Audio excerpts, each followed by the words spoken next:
Hello everyone, and welcome back to the MTG Novels Project 0.4. Today we'll continue our reading of The Colors of Magic, edited by Jess Lebow. But first, I want to give out a shout out to Coach at the Card Bazaar for the inspiration and the ideas. Please check out the comments for links to his first 3 novels he has done and his YouTube channel. I also want to give the full disclosure that I have had a speech impediment early in life, which I've tried my best to overcome. Also apologize if you find my voice nasally or otherwise dislike it. I'm trying my best to provide you with the best content I'm able to provide. However, this being said, I'd love to hear constructive feedback which corrects pronunciation issues and provides other realistic feedback that could improve the project.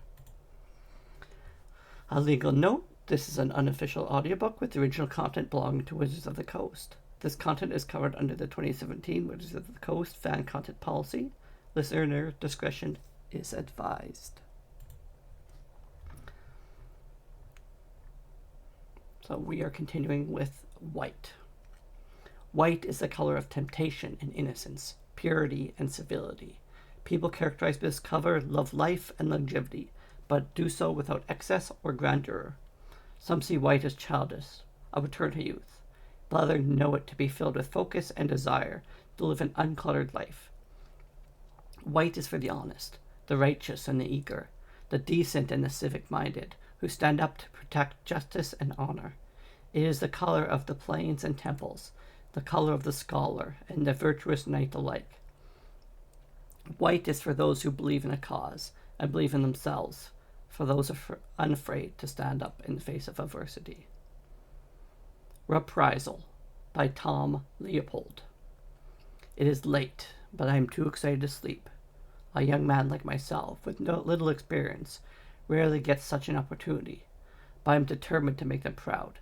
I am determined to save my nation honorably, and there's no telling where it might lead. From the Journal of Finroy of Tariel. I grew up in a tiny village of Tariel, some 80 miles outside Jornstad, the seat of power of eastern Kelsdor. Although Tariel was a small town, it was located along a major trade route. It was constantly busy, caravans and travelers arriving at all hours of the day, soldiers and diplomats faithfully executing the orders of the king, and merchants offering their wares to those who passed through. My uncle was one such merchant. He was a successful jeweler and a man of deep wisdom. When my parents succumbed to the plague, it was he who took me in and raised me as his son. He taught me to think critically, and he taught me his trade. We both knew I was destined to be a jeweler. I wanted to be a historian, and my uncle graciously agreed to provide financial support. So the day after my 18th birthday, I left for Jornstad to pursue my studies at the Institute of Higher Learning. Although I was anxious to leave home, I did not relish the journey. By law, we were required to travel under an armed escort. Dangerous creatures of both the 2-legged and 4-legged variety roamed the wilderness. The Dominarian landscape had been changed forever by the Brothers' War. The fury unleashed by Urza and Mishra has caused massive climate shift from which the land had still not recovered. The apocalyptic war ravaged the whole world, bringing with it colder weather and upsetting nature's balance. The lower temperatures caused terrible food shortages, and the creatures that did not die outright became more aggressive hunters. Some of the larger ones were notorious for harassing travelers. Giant insects, dog-headed serpents, beasts of every ilk roamed the wildlands. Of these, the most feared were the worms, massive creatures that slithered along the ground, similar in every respect to the dragon cousins, but without wings or legs. One in particular was said to plague the city of Jornstad. Indeed, the locals had named it Rindal. He was enormous even for a scaled worm, with sparkling orange eyes and the scales of 1,000 battles, or so I was told. Many a merchant's caravan was lost on the road between Tariel and Jornstad. I do not know how many went down to Rundle's wicked claws, but survivors told frightening tales. They told of a matched creature as stealthy as a shadow that lurked just beyond the torchlight and waited for the proper moment to strike. The beast was said to possess an unusual intelligence, and perhaps that was the most frightening thought of all. Few people ventured outside of town after dark. Thankfully, my little party did not encounter any such horrors. There are no fantastic two-headed creatures or winged predators. The true wonders awaited me in Jornstad. I was used to the hustle and bustle of a busy town, but Jornstad staggered my senses. During the day, it was a swirl of color and sounded like a perpetual carnival. Merchant and passenger caravans constantly came and went through the city's sturdy gates. The main avenue was adorned with towering poplar trees and colorful banners, and it ran through the well-kept gardens known as Rothschild Park. An exquisite marbled fountain adorned Rothschild's Park, where two stone lions wrestled in the splashing water. In the summer, short as it was, the park was alive with the buzzing of insects and flowers of 1,000 hues. Magicians and theatrical performers sometimes offered free shows where crowds could enjoy a brief respite from the chill. When the colder months came and the trees had lost their leaves, the gardens were no less enchanting. The stillness wove a different kind of magic. It was a world of mute snows, punctuated only by the laughter of children, building snowmen and throwing snowballs at each other. Beyond the gardens was the hall of activity in Jornstad. Shops, pubs, and meeting houses lined both the sides of the street. Tobacconists mingled with the wizards, beggars, and sculptors. Preachers and blacksmiths walked along carpenters and scholars. Street performers with trained animals tried to impress passers-by as messengers rushed past, delivering correspondences between businesses. The aroma of bread and fish cakes wafted through the air from the street vendors who were selling their wares to hungry travelers. It was a delightful mix of diversities. My first introduction to Jornstad was an intoxicating experience. After attending the college for almost 2 years, I was at last beginning to feel comfortable in the city, and it was a place I was proud to call home. The sun had just reached its zenith on a cold, cloudless day, and I was trying to work up the courage to ask Avara, the baker's daughter, to accompany me to the snow festival. I leaned on a tree some distance away, admiring her long blonde hair woven into a single braid. She enchanted me with her blue eyes and a teasing grin. I breathed deeply and prepared to make my move. "My young Finroy, may I have your assistance?" A familiar voice called behind me. I turned to see the schoolmaster, Jared, a warm and affectionate man in his late 50s, with hair as white as his smile. He was kind to everyone, and I was his favorite. Rumor among the boys was that he was quite a war in his day, but I never really could believe it. His unassuming way made him an instant friend to one and all, and he seemed to know everyone in town. "What is it?" I asked. He breathed deeply, savouring the moment, I think. "Duke Devriox approached me this morning about finding a young man from the school for a special job in the royal court. I thought I might know someone from among the boys ready for such a challenge. It would have to be a bright boy, with a sense of adventure, able to think quickly on his feet." I shrugged, deeply disappointed. Had I even been considered? "I'm not sure, sir," I answered. "Thaddeus? Or Shabu, maybe? They're quite smart."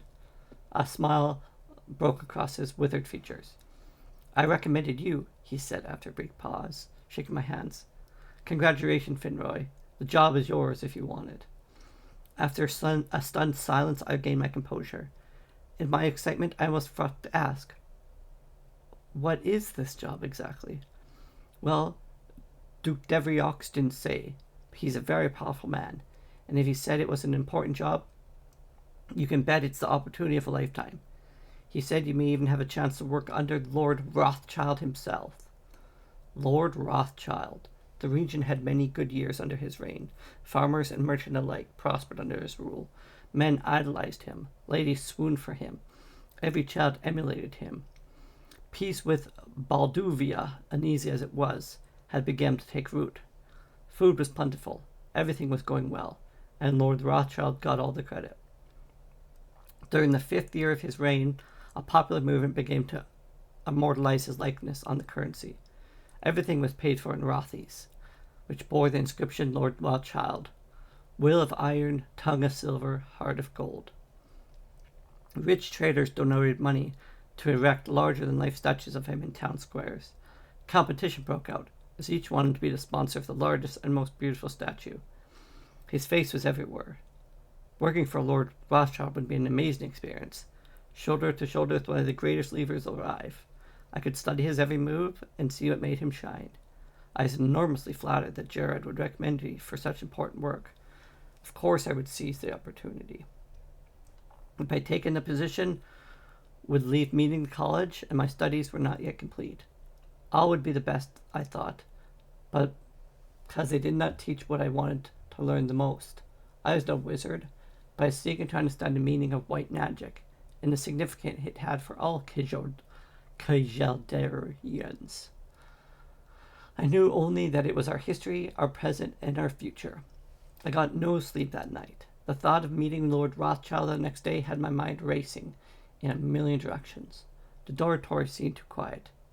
There was not the usual shenanigans of the boys sneaking out after dark, playing cards or dice by candlelight. I wished there was something to distract me, but it seemed to be just me and the night. The next day I woke early, donning my finest railments, and made my way to the palace. A gate guard ushered me to sit inside the sitting chamber, where I was to be interviewed. We made our way through the stone corridors to the lighted doorway. My nerves were rattled to the edge of fear. I was to meet the man who many insisted would someday rule all Terrasier. I swallowed hard and continued down the corridor. As I approached the threshold, I heard 2 men talking. I could tell by the unmistakable smooth drawl that one of them was Lord Rothschild. He began with a chuckle. I really don't need a valet, you know. That's what I have you for. My lord, replied the other man, who could only have been Duke Deverox. His voice was as crisp as a ringing bell. As distracted as I am over the affairs of state, I am unable to devote my time exclusively to you, as a man of your standing rightly deserves. Ah, well, just see that he doesn't get in the way. I'm sure, my lord, you'll find the boy to be most capable and trustworthy. In his time, grow to rely on him. The conversation stopped abruptly as he entered the room. Lord Rothschild was stretched on a low couch, loosely clasping a goblet of mead. He had an easy, friendly manner, and sipped the mead often. His sandy hair and sparkling blue eyes complemented a pristine blue tunic that had likely never known a crease. A sly, lopsided grin spread across his boyish face. To actually be in Lord Rothschild's presence was thrilling, and I felt a little dizzy at first. The man radiated charisma and seemed to be the embodiment of every noble trait. He bade me to sit on a high stool in the center of the room, and the interview abruptly began. The 2 quizzed for me almost 2.5 hours. Lord Rothschild asked me simple task-related questions. Did I know how to read and write? Could I demonstrate my knowledge of courtly etiquette? Deverox contrived strange scenarios for me to work through. If Lord Rothschild spilled a spot of soup on his shirt, and I was unaware of it, how would I handle the situation? What was the proper thing to tell a foreign dignitary if Lord Rothschild wasn't unavailable? I answered all the questions as best as I could, and must have impressed them. They asked me to leave the room for a time so they could discuss my performance. When I returned, Lord Rothschild stood up and offered my hand. It is my pleasure to report you the honored position of interim regal overseer, he said, as if speaking at an unofficial gathering. I wish to welcome you to the royal court with all the honors and privileges thus conferred. You shall perform all the tasks of guard of this noble position for a period of 1 month, after which your performance will be evaluated. If your performance pleases me, you shall stay on permanently. We shook hands, and the lord excused himself to attend to important affairs. Deverox took me aside as Lord Rothschild left the room. Son, I want to explain a few things to you, he said, getting right to the point. The regent is a high-maintenance man. I expect you to fulfill his every need in a timely and respectful manner. But that's just the beginning. Lord Rothschild loves the people of Kjeldor, and he expects them to love them back. His untainted public image is very important to him, and it's up to you to see it stays that way. Let me be perfectly clear about this, he said, pronouncing every word carefully, as dark clouds gathered across his face. The price of failure is high, especially for a young man like yourself, with his whole life ahead of him. It began to dawn on me that maybe I was in over my head. The next day I arrived at the palace gate at the appointed time, with my possessions in hand, and waited for Duke Devereux to lead me to my quarters. On either side of the gate stood a soldier of the royal guard, sworn to protect Lord Rothschild from harm. As merchants, servants, cooks, and carpenters passed through the gates, the guards made note of who came and went, and inspected their wares. Other guards patrolled the outer walls high above, but in general the atmosphere was relaxed. Lord Rothschild could afford this lax security, because there was not a soul in Jornstad who had not prospered under his reign. My quarters were located in an area adjoining the royal palace. It was an area that was restricted to most, but to which I was to have free access because of my duties. The quarters were comfortable, but by no means extravagant, with stone walls and only one window. It tended to be a bit dark most of the day. I stashed my belongings quickly and made my way to the meeting hall, where I was to convene with Duke Devereux for a briefing. The task before you will not be an easy one, he said sternly. I hope you're up to it. You were selected because you were the brightest in your class and a quick thinker. Things will not always be the way you expect them to be, but your job will be to always put Lord Rothschild first. If he stumbles, you're to make sure he does not fall. If he should make a mistake, you're to see that it is corrected. He reviewed my duties and his expectations. He stressed the importance of the job I was undertaking. Kjeldor's enemies were forever looking to our borders for a sign of weakness. Our leader was more than a symbol of freedom. He was the foundation of our freedom. He explained to me that the politics of the court as well, the king and his wife, Lady Rothschild, were not on the best terms. He warned me that Lord Rothschild was what the Duke referred to as a free spirit, and that did not sit well with Lady Rothschild. It was a politically motivated marriage, a Kjeldorian king and a Balduvian queen, just the thing to bring peace to the warring factions. It worked for a time too. The war had moved off the battlefield and into the domestic front. The sides had for a while ceased to be represented by wily generals and battle-scarred troops, and instead had been trading for a pair of bickering spouses. Although the court tried to portray the royal couple as close, the cold and political nature of the marriage was common knowledge. She was unpleasant to look at and not well liked. But even if she had been the fairest creature in all of Theresiar, all the women of Kjeldor would have hated her for envy. After the conversation, I set out on my own, armed with Lord Rothschild's official schedule. I headed to the archery range, where I have been told Lord Rothschild would be practicing until late afternoon. The range was deserted, so I wandered the palace grounds trying to find him. I acquainted myself with the new surroundings. As I walked, asking the servants and gardeners I encountered if they'd seen Lord Rothschild. By late morning, I at last caught up with Lord Rothschild. He was sitting on a box in a royal distillery, sampling the various spirits. He noticed me immediately. "Come hither, young Finroy," he called. "Sit with me and share the solace of a smooth port wine." "Yes, your highness," I answered, as I pulled up a crate and sat with the most revered man in all of Kjeldor. Although my nerves were rattled by the presence of his majesty, his easy way helped to temper my nervousness.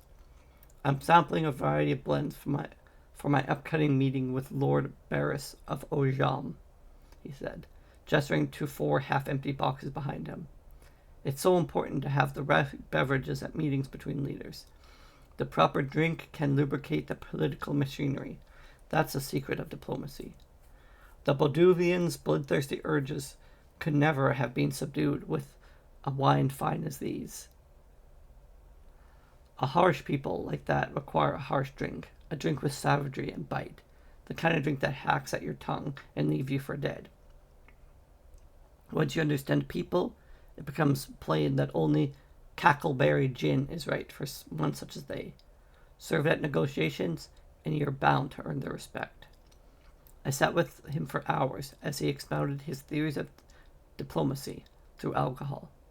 Lord Rothschild could engage a listener on just about any topic. In the days that followed, I discovered that Lord Rothschild's official schedule was to be interpreted loosely, and he was most often in the place you least expected him to be. Searches would often yield surprising or occasionally embarrassing results. He could often be found in the royal gardens, deflowering one of Lady Rothschild's many handmaids, or rolling in the hay with the stable master's daughter. It was, if he wasn't in either of those two places, a trail of empty bottles usually led the way. I began to wonder, with all of Lord Rothschild's commitments, he managed to find time to rule. Devereux always seemed to be at the events of state, though, to cover for him. The best course of action seemed to be leave Lord Rothschild to his own affairs, but my job wasn't any easier because of it. If Lady Rothschild wanted to take a stroll through the gardens at the wrong time, it could inspire a domestic incident. I had to make sure that didn't happen. The Lord was reckless with his reputation, so I learned to be ever at once. Lady Rothschild hated it when he drank, and he drank constantly. The best guy could do was to keep the conflict to a minimum. But for all his failings, when Lord Rothschild took the podium, the magic began. He could spellbind an audience with his smooth and easy ways, waking them into a patriotic fervor or soothing them to a quiet hush. It was as though he were a conductor leading a symphony orchestra. For his part, he loved the adulation and would promise them anything just to hear the applause. Sometimes I wonder if he really knew what he was saying, but his words were so sweet that it didn't matter. His public appearances were always great events, but the people of Jornstad were especially excited about seeing him at the snow festival, where he'd promised to joust with Sir Udo, champion of the lance. Devereux informed me that there are big plans for Sir Udo. He was assigned a regional governorship, or diplomatic position. Devereux and Lord Rothschild wanted to bolster Udo's popularity, and what better way than public association with the most popular figure in the land. It was his concern for how the masses felt that kept our nation strong and stable, said Devereux. The contest was to be the following day, so after my usual duties were completed, I headed to the armory to polish Lord Rothschild's armor.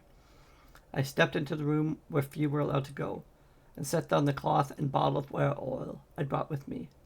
It took a moment to gaze upon the contents of the royal armory. I've never seen so many weapons in my life. Rows around rows of pikes, halberds, hammers, and swords. Every sort of ranged weapon was there, from fine elven bows and javelins to ordinary slings and armor of every sort. Some of it was comprised of tiny links, looking almost like wool sweaters. Other were plates with great sheets of overlapping metal. Still other pieces had scales like dragon skin. Those were no mere weapons. They were treasures, and this place was more museum than armory. Draped over a mannequin in the center of the room was a breastplate and helmet, the armor that would protect Lord Rothschild from Sir Udo's ferocious lance. On its front, inlaid in gold and silver, was a stylized picture of a lion, mouth open in mid-roar, paws raised and ready to strike. The eyes of the lion were rubies which shone like the setting sun. Its claws were of inlaid ivory and lapis lazuli. A high crested helmet sat atop the breastplate. It was plated in gold and bolded an intricate flower of pattern. Around the sturdy visor, where there should have been blossoms, the artisan who fashioned the helmet had instead set a various precious and semi-precious stone. The crest was adorned with huge red feathers that were not from any bird I've ever seen. The helmet's metal surface was unmarred by even the tiniest scratch.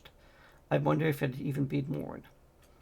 Most kings would be satisfied if their armors were their entire treasure trove. The workmanship was exquisite, with a level of detail that only magic could produce.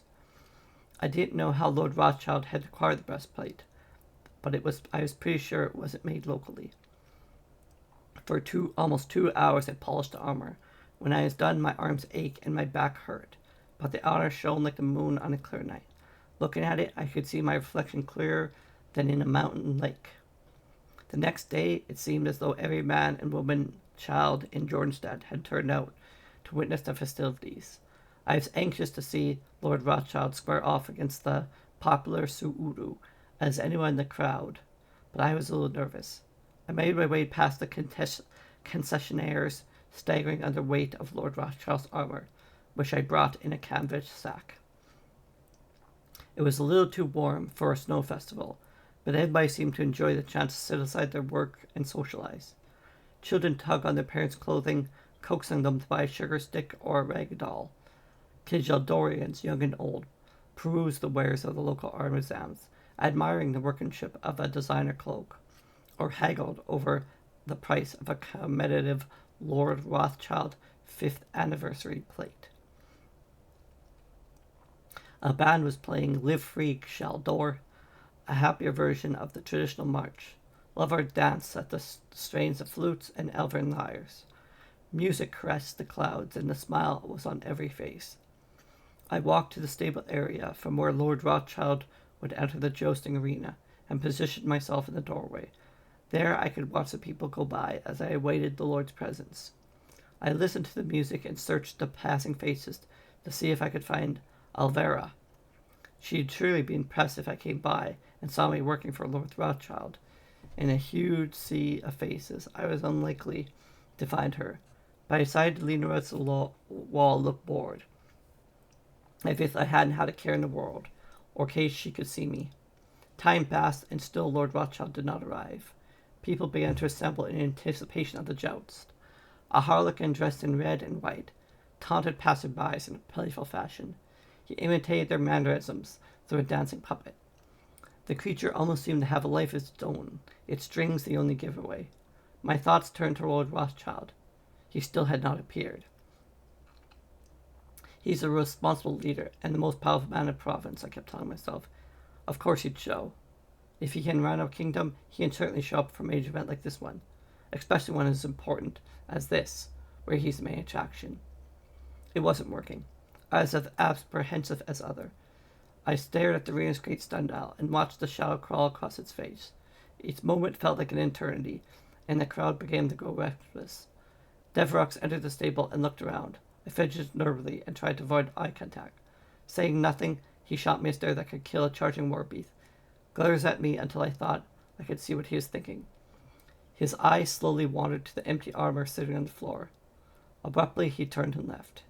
Even now, Deverox was probably headed to the palace dungeon, to find the most wretched dark cell in existence, a place where night and day would have no meaning, and rats could nibble at my frail, unnourished body, a place that would be my home until my dying day.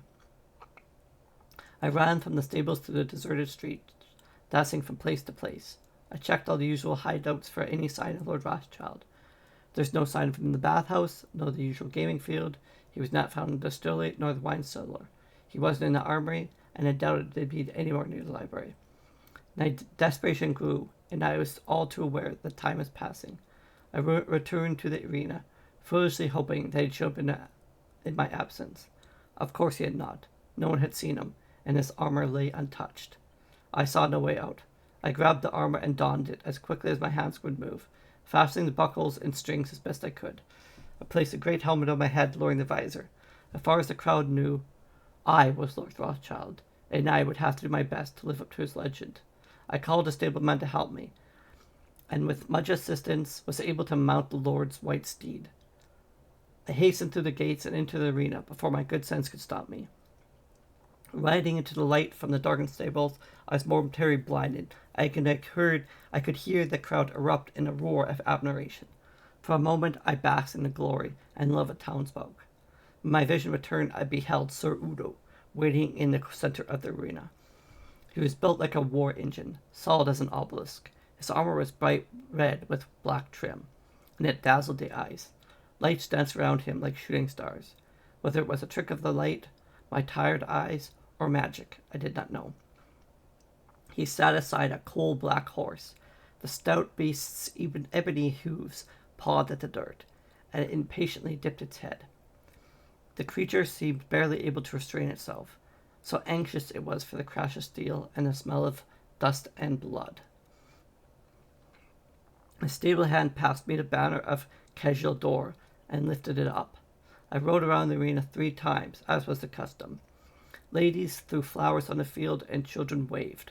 I waved back, concentrating on not falling off the horse. I could not see very well since the helmet did not fit properly, and had become to twist a little left. Only one eye was light up with the view slit. The crowd's admiration was enjoyable, but the deception unnerved me. I was anxious to be done with it. I guided the horse to the far end of a long wooden fence and turned to face my opponent. Sir Udo waited with a cool reserve, confident in his ability. I swallowed hard, dug my heels hard to my mount.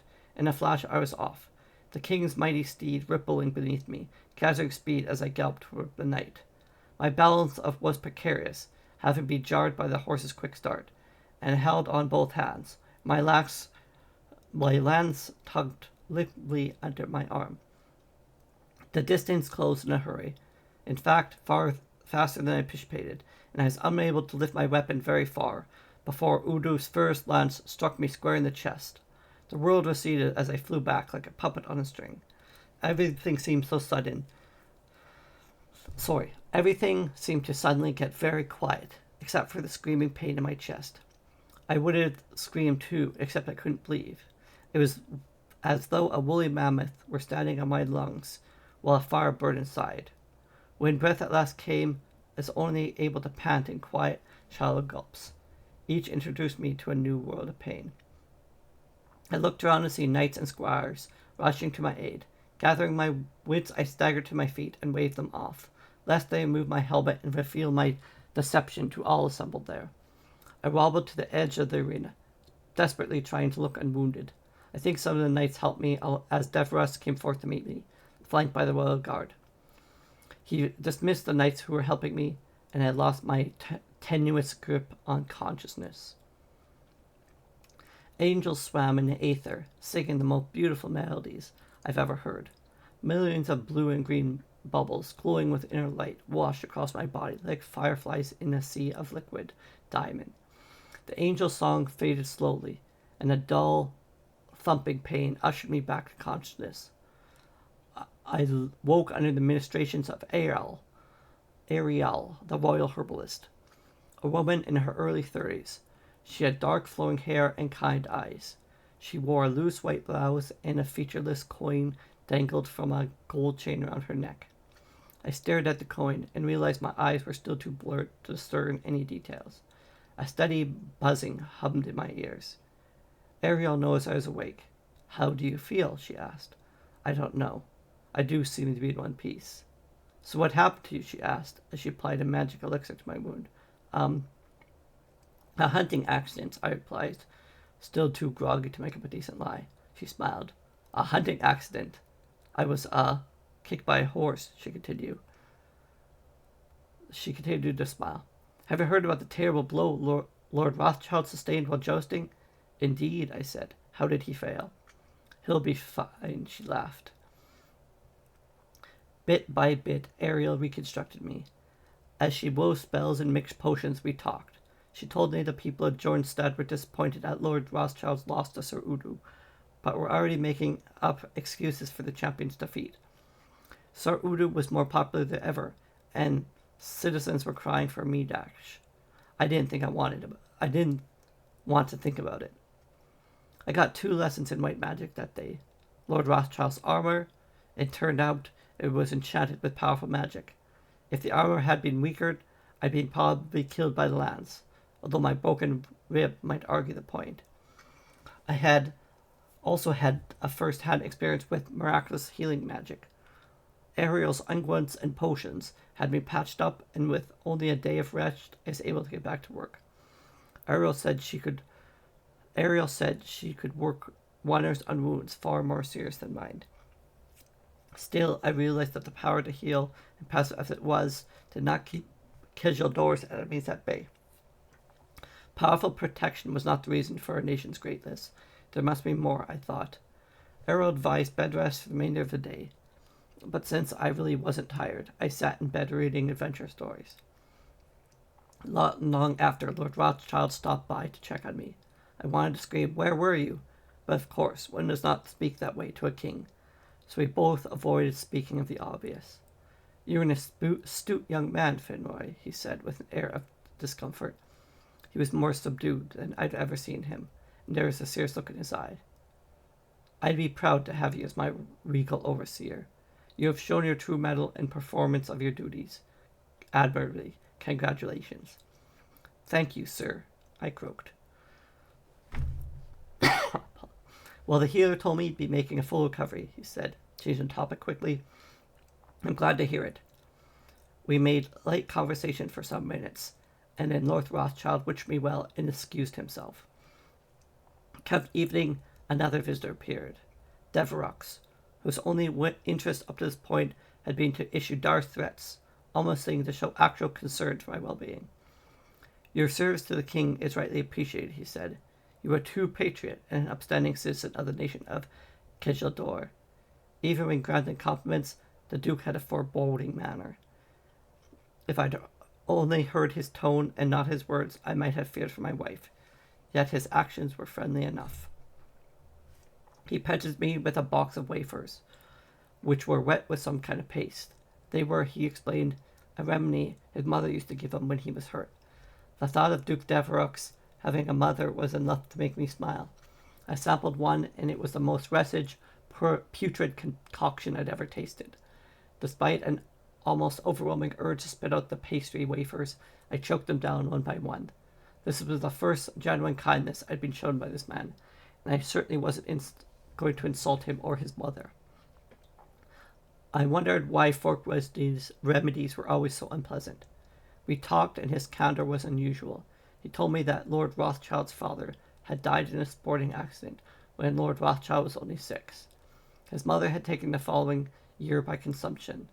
The young Lord Rothschild had grown up without any guidance, the adults in his life catering to every whim of the little prince. The Lord had developed a pattern of irresponsible behavior that could have been his undoing. His saving graces were twofold. He knew how to surround himself with very careful advisors and assistants, and he had a charming personality and a gift for leadership. Deverox offered some very useful advice as well. He told me the places to look for Lord Rothschild at different times of the day if he wasn't where he was supposed to be. They were, of course, by no means certain, but hopefully they'd be a template I could use to avoid for future tests of my jousting skills. Finally, he turned to go. When he reached the door, he said one last thing. "You're an ambitious young lad. You could do well for yourself in this court." After my brief period of recuperance, I once again resumed my duties. My hands were full with Lord Rothschild's social and diplomatic characters, and in addition, he was scheduled to speak to people in a fortnight. When the time came, I attended the event, which was rife with ceremony.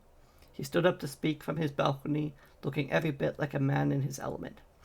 His voice boomed across the crowd, and it swayed like a cobra to his seductive thrall. "The might of Kejildor shall echo in the Baduvian halls. I shall blow across the frozen forts of Funhorn like a blizzard. It shall lurk in the darkness, wrapping itself around the throat of the cowardly Lemdul.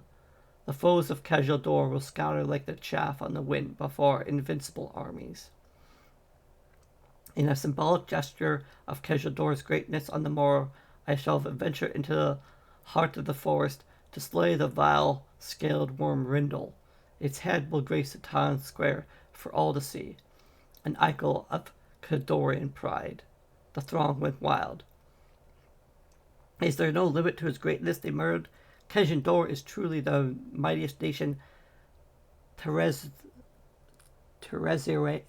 has ever seen." After this speech, my apprehension grew. So far, Lord Rothschild didn't seem to have a very good track record of correspondences between word and deed, and I was the only one who had to live up to his promises. My spirits were somewhat assuaged when I accompanied him to practice his fighting skills later in the day. "How would you kill the creature, Your Majesty?" I asked as we rode to the training grounds. "Through cunning and guile," he answered. "It will take a minimum of well-placed blows to fell the beast." "Perhaps you can pacify him with cackleberry gin," I wanted to say. "You worry too much, Finroy. I think because you don't drink enough. Or perhaps I should send you a girl to your quarters to ease your mind." "I was only trying to be practical, sir." After securing our horses, we assembled on the grounds with some of the finest warriors in the land. Each demonstrated his or her technique to Rothschild while I held the weapons. The first lesson was in swordsmanship. Straw targets were placed at intervals around the course, and Lord Rothschild was required to demonstrate the ability he learned in each one. He stepped like a dancer across the practice field, and with graceful pirouettes plunged the sword into the straw effigies. His maneuvers were bold reinterpretations that bore little resemblance to the originals. Though he rarely missed the stationary targets, I wasn't sure how this would help him kill the creature. I was confident only that Lord Rothschild could expertly slay straw mannequins. The next phase of his training was archery. The archery master suggested felling the beast with a poisoned arrow. Lord Rothschild seemed to like the idea, but was unable to master the intricacies of archery.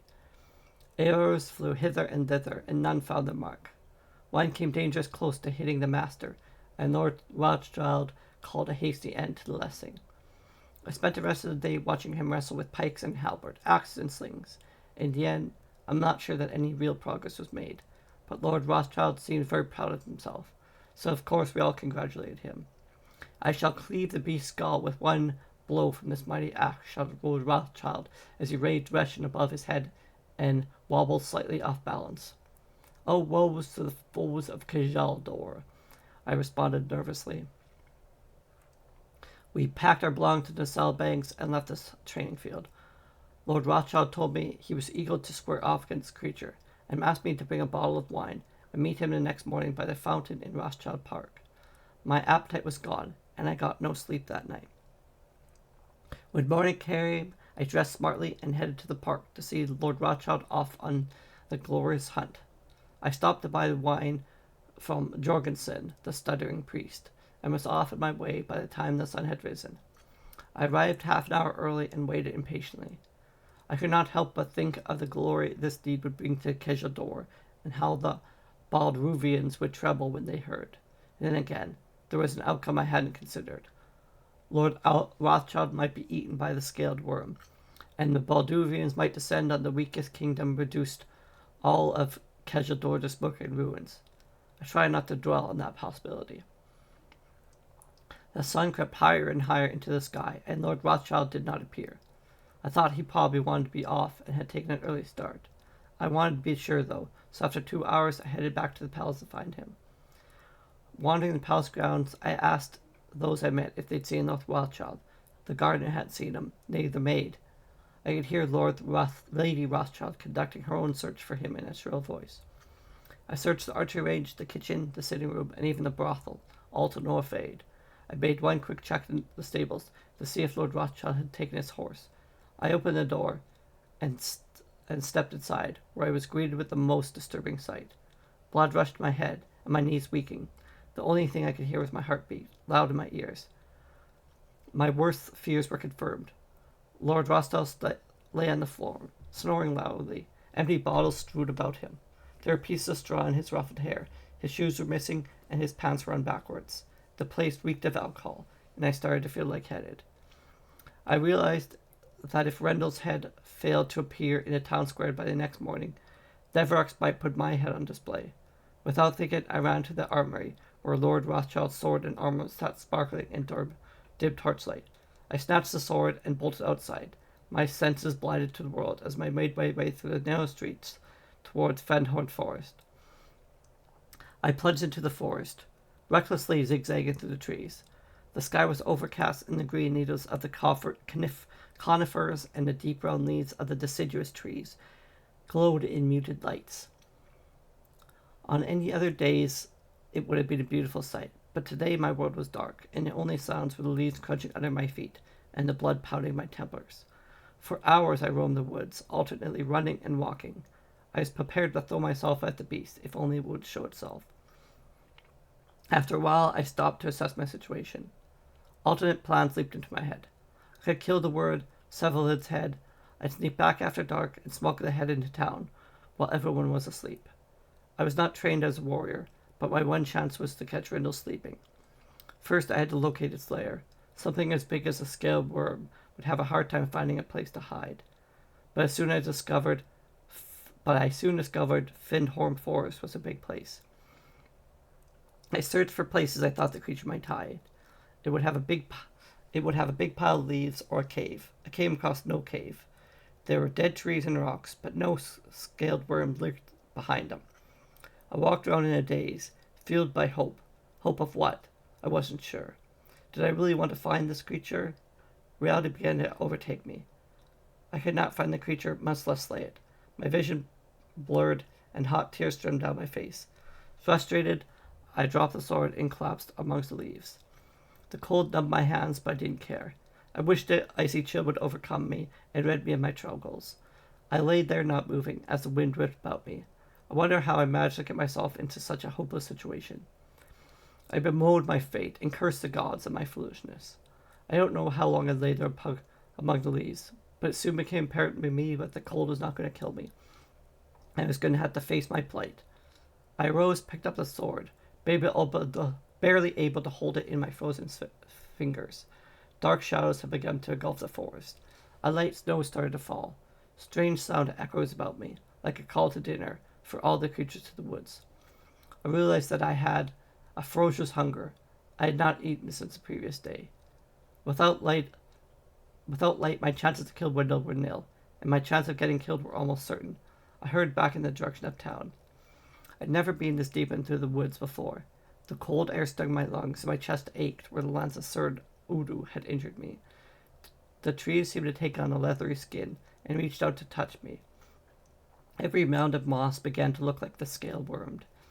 Everything started to look the same in the fading light, and an endless parade of trees streamed by me. I maintained my focus and continued towards home. I made it back relatively quickly. To be accurate, I tore up the miles like a wild buffalo. Soon I could feel the warm embrace of Jordanstad and see the dwellings in the distance. As I reached the edge of town, I walked past some outlying homes. I hung my head. My body was weak and my joints ached. I was disgraced and beating. I had failed Loth Rothschild and perhaps set the stage for the downfall of Kejador. A great crashing noise from behind jarred my thoughts. I heard a terrible splintering and ripping of wood and foliage. It was though 100 bolts of lightning struck the same spot in the same instant. I spun around to see a medium-sized tree reduced to kindling. Above the debris towered the wicked Rindle, even more impressive in reality than I had been in my nightmare. His head was sleek and dragon-like. His blue scales glistened in the falling snow. A massive creature's eyes were pinpoints of flowering orange and spoke volumes about his ferocity. He looked me right in the eyes. The hunter had become the hunted. I dropped the sword and took an instinctive step backwards. The huge beast opened his jaws and let a fierce roar that shook the firmament. His tail whipped towards me, advancing like a snake tearing through the underbrush, and so enormous it took 2 full seconds to reach the spot where I stood. It struck my leg, shattered my right thigh, and lifted me off my feet in a short and painful flight. My fall was broken by a dense thicket. Thorns tore at my skin as I hurried, trying to crawl to safety. Turning toward the village, I beheld a welcome sight. Allured by the noise, townsmen were pouring into the streets, rushing to my aid. Some had swords, some had bows, but most bore the tools of the trade, or whatever else they could turn to a weapon. There were barbers armed with razors, carpenters with shovels, and hunters with harpoons. Some had picks and shovels. Women brought rakes and torches, and all advanced with fearless determination. I turned my back to regard the beast. I stood some distance between us, and the creature hadn't moved from the spot it had struck me. It didn't need to. Its huge neck extended, the huge jaws ascended, and I could feel the creature's hot breath. One of the townsfolk hurled a short length of firewood at Rindle, striking it on the nose. The beast instantly closed his mouth and recoiled with a look of incredulity. The log could not have possibly done any damage to such a massive creature, but the beast was stunned that tiny brave such as this would dare to fight back. Taking advantage of the creature's hesitation, the villagers surrounded the worm. With each passing moment, more people rushed to the scene to help. Town guardsmen fired arrows into the worm's thick hide. One woman tried to sow salt in his eyes. Children threw stones from a distance. The creature was confused, like a spider being swamped by 1,000 ants. There's nothing it could do. It advanced a few yards in one direction, stopped, and changed course. The villagers fought more bravely than a well-trained army. They fought like people defending their homes. The worm thrashed about, spending more time defending itself than advancing on the town. The makeshift battalion continued its frenzied assault until Worm gave up. The creature turned and tore off into the woods, knocking down trees and turning over large rocks in its path. The brave citizens looked at one another in quiet disbelief. None could have dared believe they could defeat a creature so dangerous. Yet by standing together, they accomplished what none could have done individually. Some were overcome by relief and odds. Others moved quickly to tend to the injured, who, along with myself, were taken to the healer. Miraculously, no one was killed. That night, a celebration began that lasted 5 days. Wine flowed freely, and songs were sung to the glory of Kejaldor. Poets composed epic poems commensurating the events, and artisans carved statues and painted life-size frescoes. The people of Jornstad marveled at the wisdom of Lord Rothschild, who through confrontation with the worm had taught them how to trust in themselves. He was hailed as the hero of the day. So that has been our last story within White. So I'm just getting back to the name. I believe it was called Reprisal.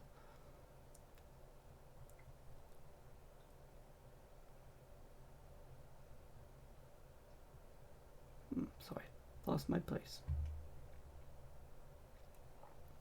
Yes, Reprisal by Tom Leupold. Thank you for listening.